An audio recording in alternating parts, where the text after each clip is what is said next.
Hello and welcome to the Unverified podcast. I'm your host Simi, aka Tamago2474. This podcast could be run without three wonderful co-hosts. First up, we have Simba, aka Swizzy IV. I'm not gonna lie, you guys could probably do it without me. Don't lie. We also have our wonderful co-host Connor, aka Cornflakes. How's it going, guys? And last, but certainly not least, we have Israel, aka Izzy Rail. Simi is hosting this episode. Just so you guys know, this isn't just Simba's channel. So yeah. We decided to employ some socialism over here. Spread the wealth around. No, I think we just spread the work around, Simi. I don't think we spread the wealth. What is the difference? I never read Karl Marx, so maybe that's in there. Yeah, well, despite talking about Karl Marx, what we are going to discuss seems to be very capitalistic. What do you guys know about NFTs? As much as I know about my family's birthdays. Right. I would hope that means a lot, right? Carry on, Simi. Yeah, for real, actually.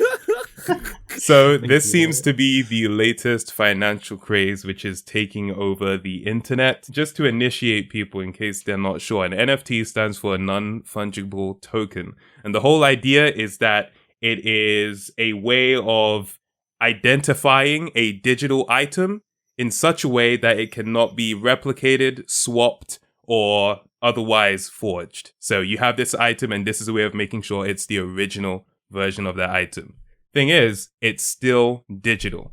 So how are people managing to make hundreds of thousands, even millions off of this technology? They're doing it by assigning it to things which we typically would think have value, like art. Yet it's all digital. I just don't understand. The concept of NFTs confuse me beyond just selling digital art. Because you're not buying the art, right? Like... No, I think the way I discovered it, or I found that, is you're not necessarily paying for the art. So the artist still owns the copyright, but you have ownership of it. Right. So here's the whole idea. It's really interesting. So yeah, obviously the idea of buying art digitally isn't new. With NFTs, you don't actually even get the thing you've paid for. What you get is bragging rights. You don't even get the rights to the image. So a lot of people think, oh, okay, if I buy the NFT of this song, does that mean I have the rights to the song? No, you have the right to say you have the NFT for the song. I don't know, man. I'm getting old. I don't understand this. What do you mean? I'm pretty sure it is people older than us doing this. I don't know what you're talking about. That's what I was about to say. It's 100% people older than us. That's true. It seems wacky, and really it is. And you have a lot of people capitalizing on this, making their own NFTs of things. Because essentially you can attach any kind of digital file to an NFT. So there are examples of the girl who's known as the Disaster Girl. She's from the meme of the little child in front of the burning house smirking menacingly. Apparently sold that as an NFT for $500,000, which is quite ironic because of the way that processing of the buying and selling of these things work, not just with NFTs, but with general cryptocurrency, movement. It requires a lot of processing power. Funny story about that. I remember last year I was upgrading my computer because it was time, and I bought a 2070, right? And then I see the 30 series comes out, and I felt like a fool. I felt like an idiot. and then February rolled around, and I was like, I knew something. I knew something that they didn't. For real. So the Ethereum blockchain supposedly consumes about 31 terawatt hours of electricity a year, which is compared to as much as the whole of Nigeria's energy consumption is in a year.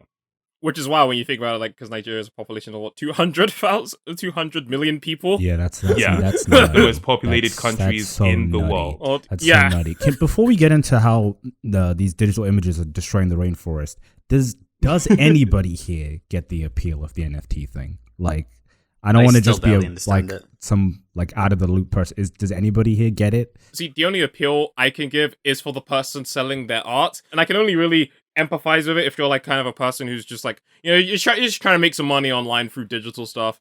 Listen, Israel, with every single scheme and ruse that is, I never question why the person running the scheme is running the scheme. Yeah. Literally, I was going to say, what? No, I know what. People Listen, are buying it. I think I understand why someone might want to sell their JPEG for $69 million. And not even lose the rights, bear in mind. They still completely own it. But like, but the person buying, I don't know. But to buy a digital license. Is there also a question? Is there a way for someone? How do you prove to people that you own the digital license for Disaster Girl?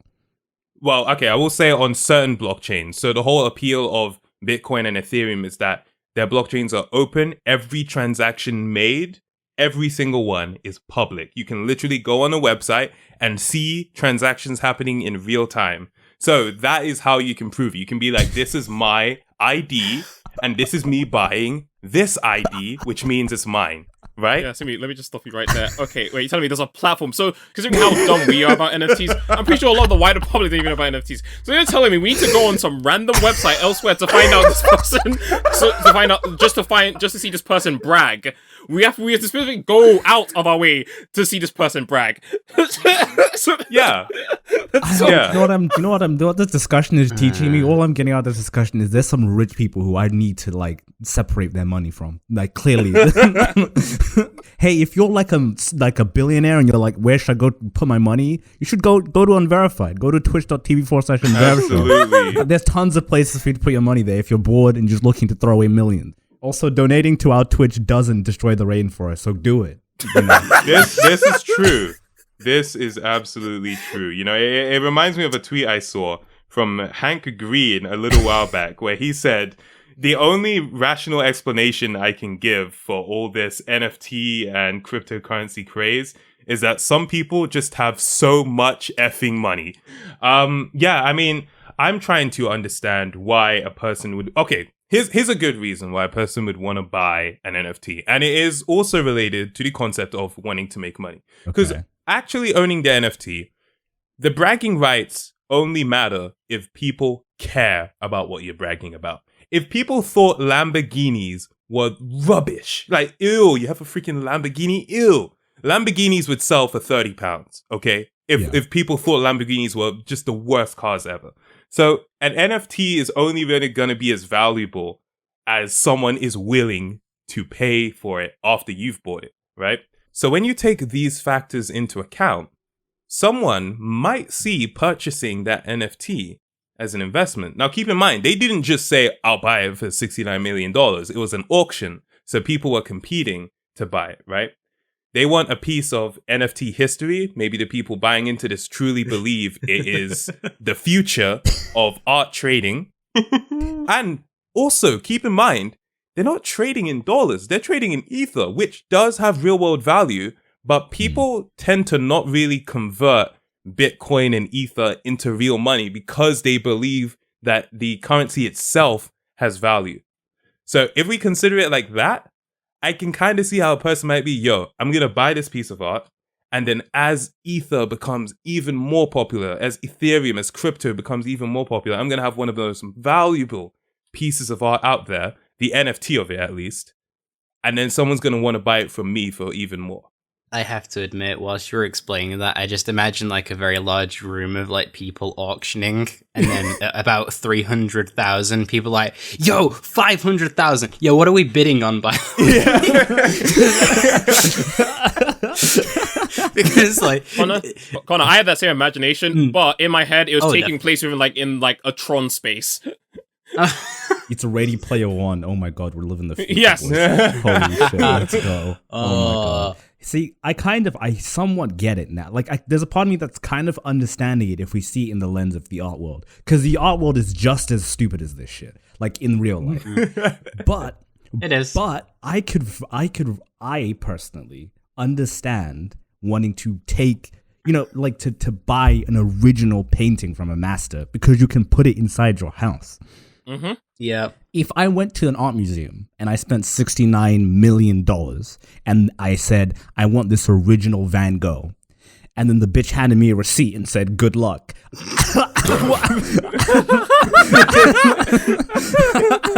I don't think I would feel the same way, you know? I wonder if, or more, I don't know, the thing that's going through my head, I wonder if because of like this kind of like NFT craze where people are kind of wanting all of this, whatever that is, I wonder if the actual original art pieces are actually worth more money because people are kind of, you know, putting money into it technically. It's like, I don't know, people are like buying not the rights to it, but like bragging rights to the artwork. I wonder if it's kind of making the actual piece of artwork more expensive if the artist sold it. You know what I mean? I'm sure it would, you know, it's digital art, but I guess sold would. it in terms of like the rights to it. So exactly, surely. Then that would actually be possibly worth more. Yeah. Temporarily. I'm sure all of this is gonna, I mean, well, I don't want to make any predictions, but I'm sure we might hear about this for like maybe a few months to a year, and then it'll just disappear into nothingness. But I guess part of it, because if you try and compare it, because I'm trying to I keep trying to compare it to the real art world, because the real art world is this stupid. But I feel like part of it, I might depend on the artist's namesake, because that's what sells paintings, like those olden day paintings, is who painted it. Right. And I wonder if, you know, your Beeples, your Sirens, are their names going to hold down enough weight over the next 100 years to make an NFT that was $69 million worth $100 million? Yeah, I don't know. Unless somehow they can reduce the energy consumption use of NFTs, I don't see it becoming a big thing. Especially because I feel like at least environmental groups and I don't know, a couple of countries are gonna have a lot to say about that. Yeah. Well, that's the limiting factor of blockchain as a whole, though, right? Like, that's just like not just NFTs, isn't it?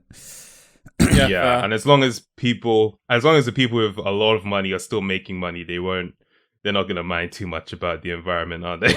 Nope. Because they're all going to Mars. No. They're all going to Mars. Yeah, for real. Yo, that's literally what I was having a discussion yesterday with Connor, and we were just talking about how Elon Musk is going to Mars, and all of a sudden Jeff Bezos has now quit Amazon and has a space company. They know something we don't. Wait, yo, what? No. Okay, nah, okay. Karl Marx is your birthday today. Okay, For real, they honestly do. Yeah.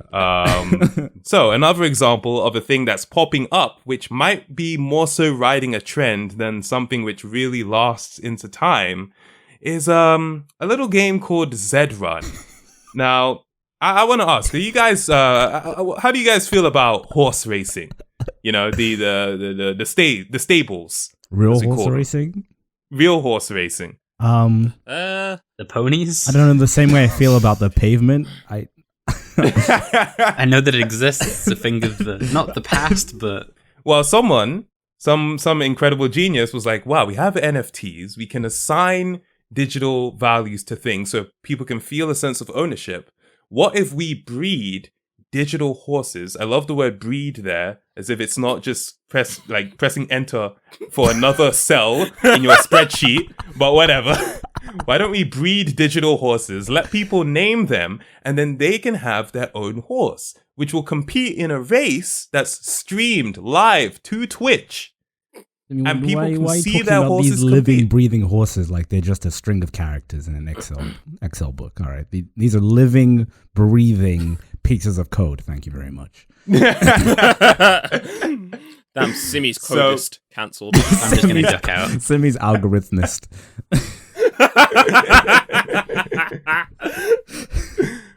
Wait, Connor, you actually ducking out? Was that just No. Okay, I just wanted to make sure. Unfortunately not. Got him. Nice one, Connor. So, yes, we have this game called Zrun. I watched the live stream. They have these horses racing, and, you know, people can bet on these horses, as well as pay to breed horses. One of them was called Danny DeVito. Perfect. Yeah. I wish I had the money to bet. They didn't win, but, you know, maybe next time. The people's champion. So, yeah, you can actually breed two digital horses together. Each horse is supposedly unique, and some can cost as much as $125,000. Here's the thing, right? With the cryptocurrency space, it's cleared the way for a lot of people to say, oh, I'm investing. And I feel like the lines have been blurred between investing and gambling, something I do want to discuss further as we talk. Sure. But when you have it literally be horse racing, can you still call it investing at this point? Or do you really have to just call a spade a spade? Let's call a spade, shall we? Yeah, spade, yeah. Bro, bro, that's a spade. That is a clear spade. That should be a spade. 4K. For real. 4K 60 FPS. That shit's 12K. That shit I can see the rust.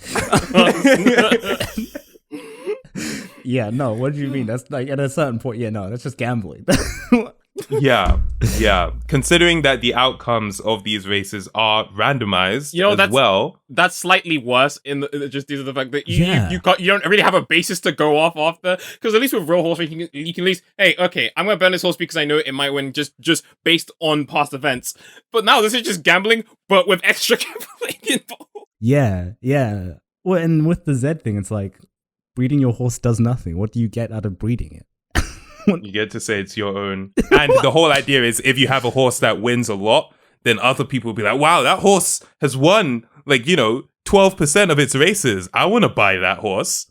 Yeah, until you actually do buy the horse and it loses its next match because it's random. I'm curious to see how it develops. I feel like as well, just like what we've happened with the .com bubble, eventually a lot of these crypto startup ideas are gonna fall, and it's just gonna be about which ones manage to stand the test of time. I don't know if Z1 is gonna make it, but given that I'm sure actual live horse racing was somewhat, staggered by the lockdown restrictions, perhaps digital horse racing is the way of the future. Maybe. Yeah. I hope not. Jesus. I don't fucking know, man. I'm still stuck on the fact that they refer to it as. I'm still confused about the fact that they breed NFTs. Yeah, I don't know. It's probably some algorithm where they put two horses together, and then based on those two horses, the algorithm creates a random one. So cybersex is really is real. It really does happen. No, Doja Cat news. But like, yep. What?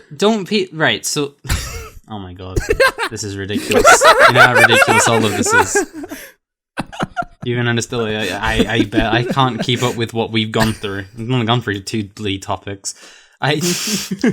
So the NFT, is that the GIF things? Is that the JPEGs? The shit that you said that you can attach that to it? So an NFT is essentially it's basically like so the way someone described it, it's basically like a receipt saying that you own this thing. It's a receipt of code that basically says, yes, you own this item, and you essentially, and what's being owned, for example, is, this piece of art.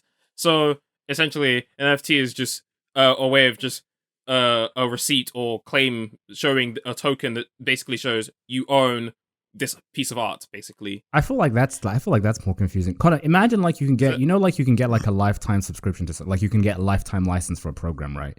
Imagine you could get that, but you're the only person who could have that license. And it's you that you have a lifetime. You don't now own Adobe Premiere Pro from Adobe. You just have a license saying that this is yours. This is your copy. It's a receipt, but you're the only person who can have that license. That's it, basically.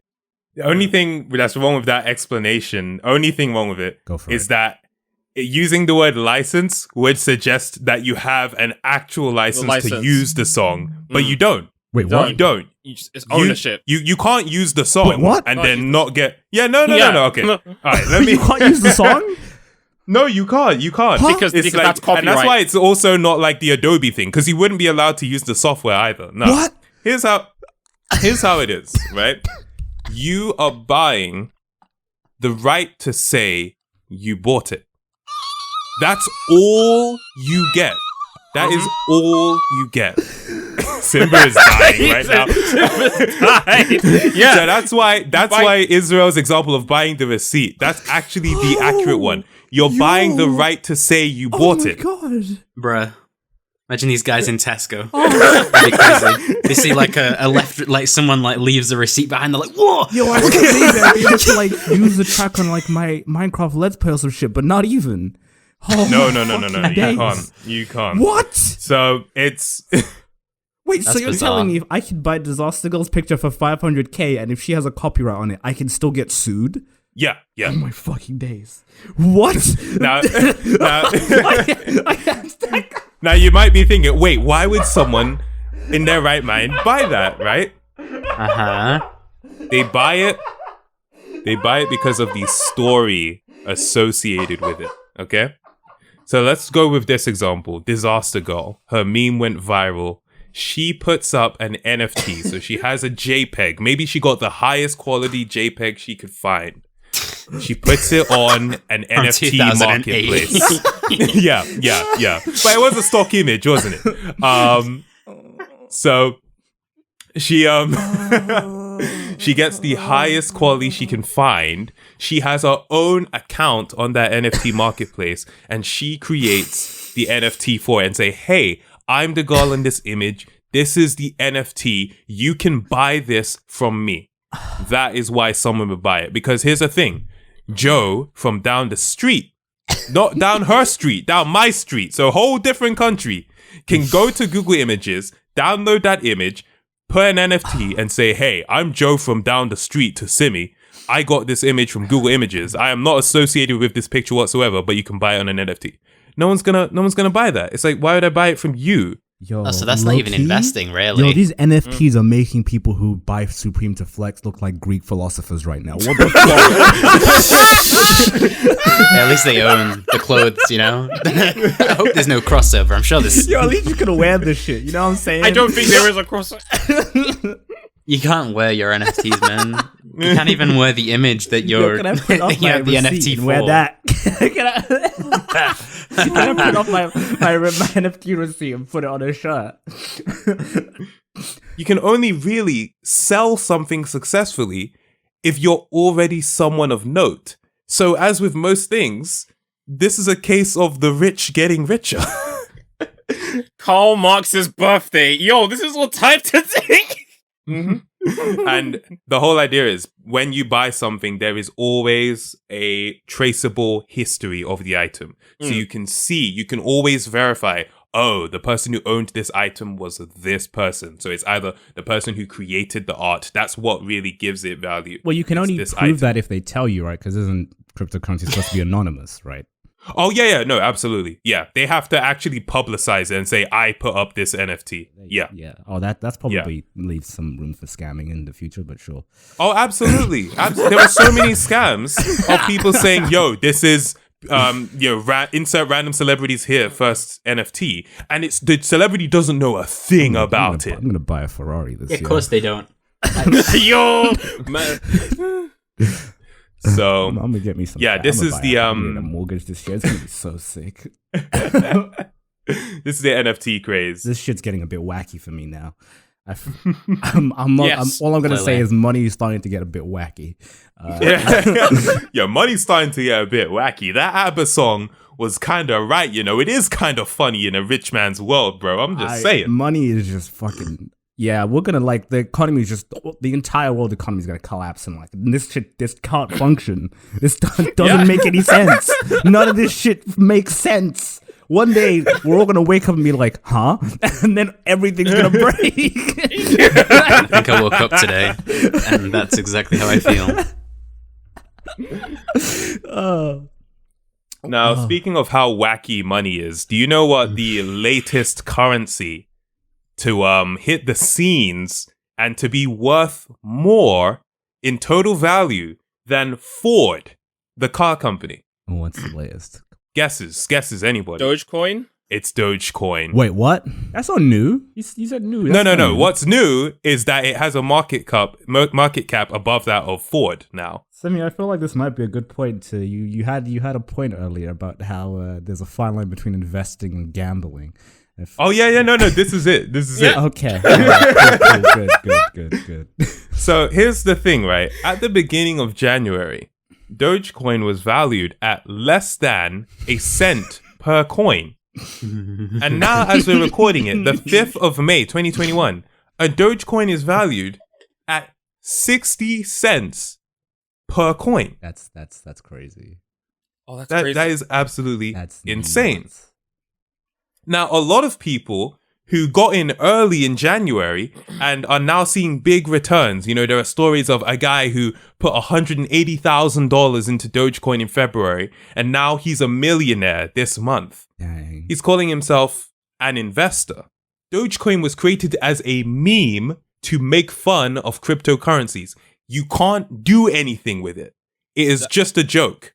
Damn, you really did live long enough to see yourself become the villain then. Oh my God, I can't So with wait. that in mind, I see a lot of people calling themselves crypto investors. Now, you can invest in crypto, but Do it I'm just again. saying, if it's Dogecoin, can you call yourself an investor, or did you just make a bet?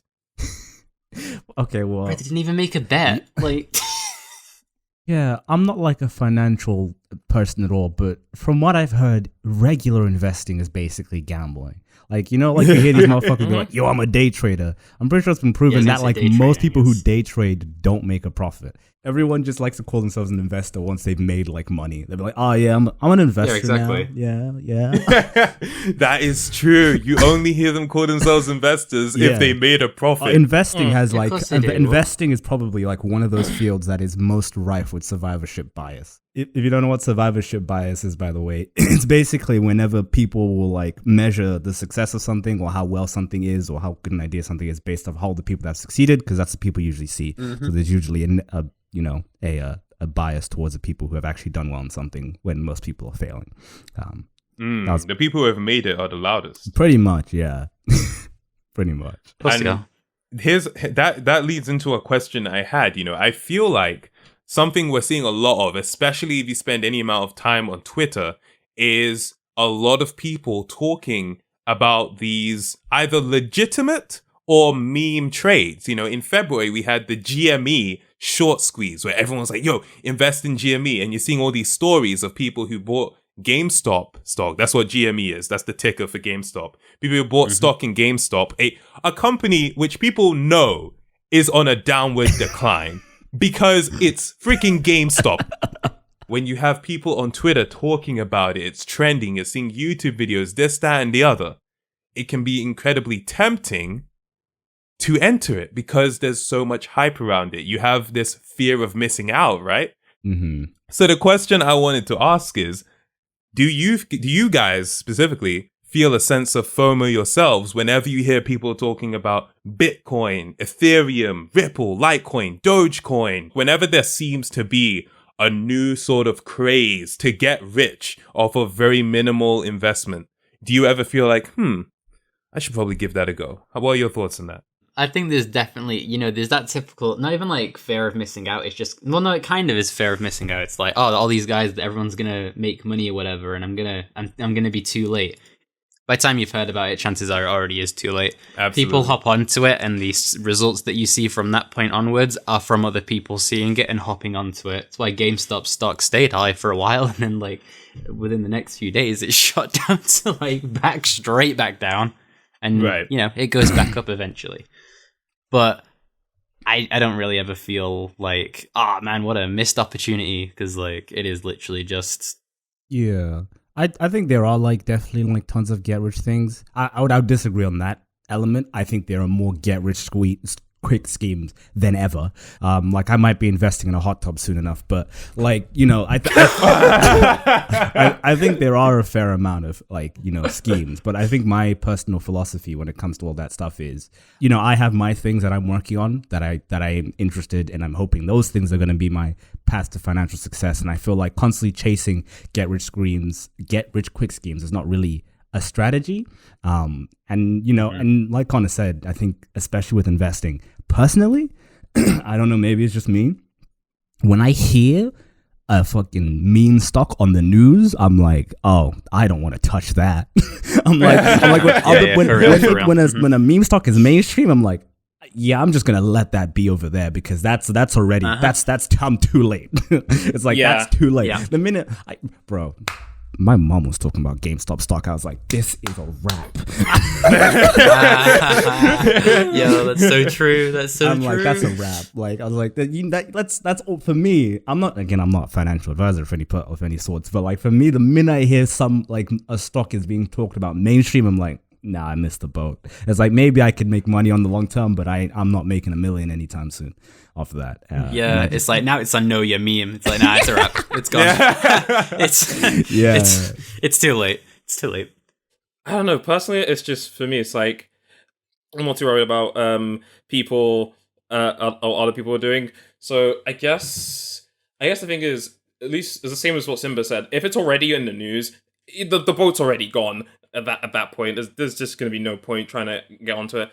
Also, personally, the other fear for me is like, oh, what if it just crashes back down? I just jump on it and it crashes back down. I'm just here holding the bag. Yeah, that's what happened to me with Jimmy. I didn't invest anything crazy. I just invested like, 100, maybe £200. It was £200. That's still a lot to me. Yeah, no, I'm not saying it wasn't a lot of money, but I don't want to say I lost millions. I don't have millions to invest anyway. But yeah, I invested. I was like, I will buy one GameStop stock, please. And then the price just kept going down. And I was like, I didn't think this was supposed to go like this. This is not how it's supposed to go. I buy low and then it goes high and I sell.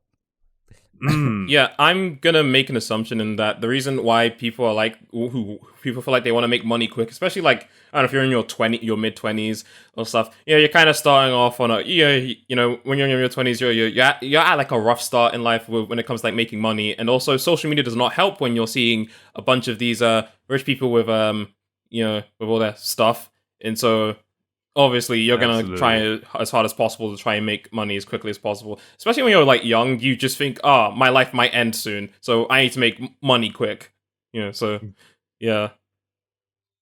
No, I feel like you bring up so many good points. There is, because we live in this age where like people share so much, especially when it comes to wealth. This whole idea of flexing is so prevalent in the media we consume. The amount of people I see that really revere The Wolf of Wall Street. It's a great movie, but they actually act like the Jordan Belfort character, and even the real life person is this super great person. Oh, look, he had so much money, he was throwing all these parties, he was living such a cool, debaucherous lifestyle. And it's like, dude literally scammed people out of their life savings and left them shattered, like just ruined their lives. But because he was having parties, you look up to him, and because he just had a bunch of cash, you look up to him. It's a problem that I see with this whole idea of hustle culture. People, like you say, you see people on Instagram that are flexing for the gram, so to speak. And there's very little context as to how did they get this money. Yeah. We don't know how it is. Maybe they just are in a rich family. Like, that's something that I feel like a lot of people don't understand. Simi. Oh my god. Yeah? This just reminds me of something. Oh god, that just reminds me of all those articles, how I made this amount of money in like 3 weeks. And it talks about like them, starting off from like a rough start. But then they mention, oh yeah, then I got a small loan from my grandfather of like $2 million.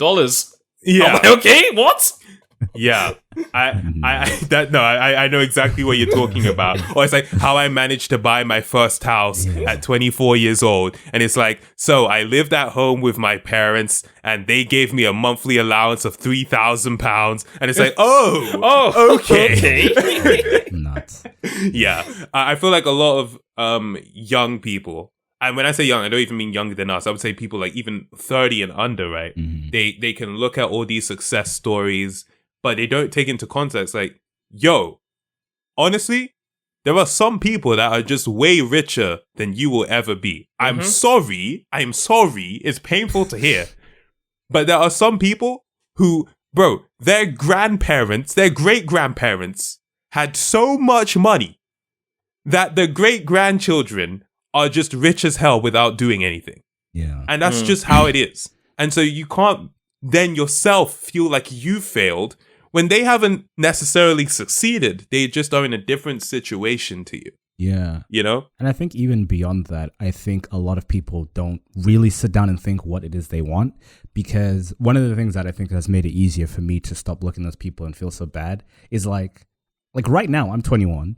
I don't have like a crazy shit and stuff, but I've said to multiple people, it's like, as far as possession wise, barring a house and maybe a car, I pretty much have everything I need as far as material possessions concerned, because I've kind of thought about what it is I want in my life, and I think a lot of people don't sit down to think that. For sure, yeah. Con, I'm curious, like, what are your thoughts on hustle culture, or just this idea where like it seems like everyone is looking for the new scheme to make a lot of money? I don't know, man. I feel like I checked out of this game like a long time ago. Not this. I mean, like that whole kind of like, I don't know, wanting to get like all that money and all the rest of it. It's like, I don't know. I feel like I just kind of like settled into more modest goals, and most of those goals don't really include money. There is one thing. There's a point I would like to make about hustle culture, just real quickly. I'd say also another reason why hustle culture mostly exists, at least in a sense, is also due to the fact that most people who are into hustle culture are mostly working class people, and you're having to work so much, and you're not really making it anywhere. Obviously, as a working class person, you're going to try your hardest to work as much as possible to get out of the situation you may be in. And so, and also another thing that happens is someone will, because despite the fact you're working, it looks like you're working hard, you're probably working, I don't know, for ease, let's say someone says, okay, you're working 40 hours a week. So, and someone will come and tell you and say, oh, you're not working hard enough. You need to work even harder. Take a second job and then take a third job. It gets to this point where people kind of basically fall in love or just kind of have Stockholm syndrome for the system they're in. And so eventually they just end up, they end up in a state of like, oh, I'm not actually working hard enough. I need to work harder and harder. I need to hustle to make this bread and stuff. So that's also another reason why hustle culture is kind of a big thing.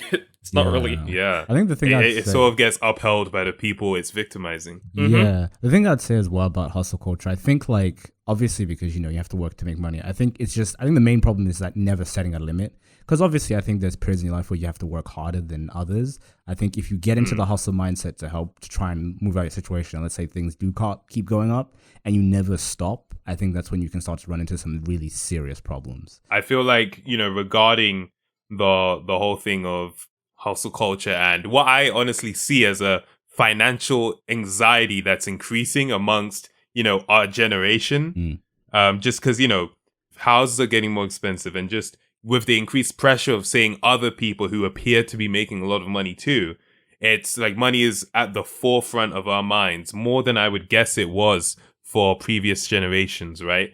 And I believe that we are seeing a lot of, innovations in financial fields that are, preying on this in a sense. And sure, they are innovations. We have the trading and investing apps like Robinhood or Trading 212. We have the development of cryptocurrency and stuff like this.